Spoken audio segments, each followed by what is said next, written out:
It's 8:30, but I'm bound and determined to turn these mixed berries into jam.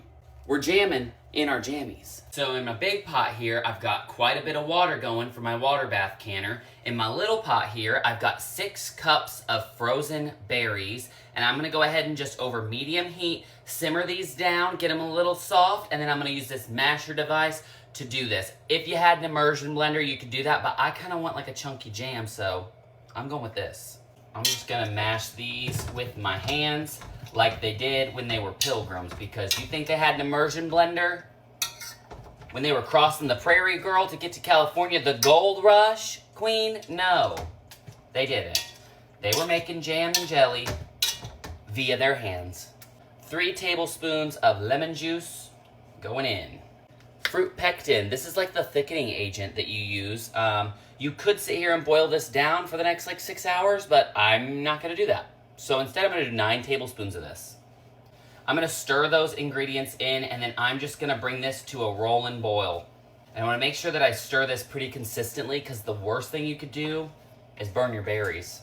Now that I'm at a rolling bowl, I'm gonna add 7.5 cups of sugar, okay? This is not for the diabetic. Do not feed this to someone with the high sugars, okay? Just don't do that to them. That's more sugar than I've used in anything in my entire life. But I love it. You're gonna mix this in. Once this is fully mixed together, you're going to stir it for a minute consistently, and then we're gonna remove it from the heat and get ready to fill our jars. I'm gonna take my jars out of my canner. Hot liquid should go in hot jars. I'm gonna fill each jar with jam, leaving about a 1/4 inch space from the top of the liquid to the top of the jar.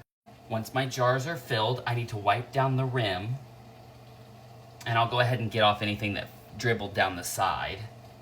Now I'm gonna dip my tea cloth into a little bowl of white vinegar and give my rims a good wipe down.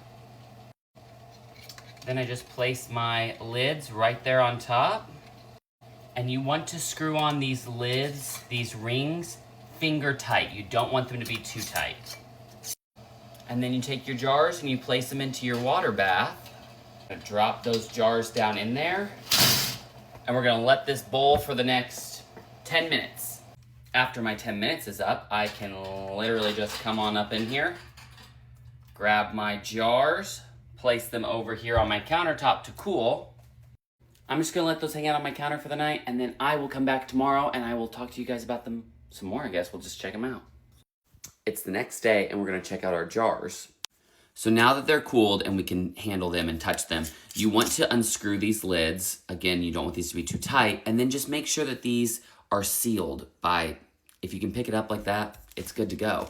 These will now be shelf stable for years to come. So I literally can just have jelly, jam, whenever I want for the next several years. Perfect.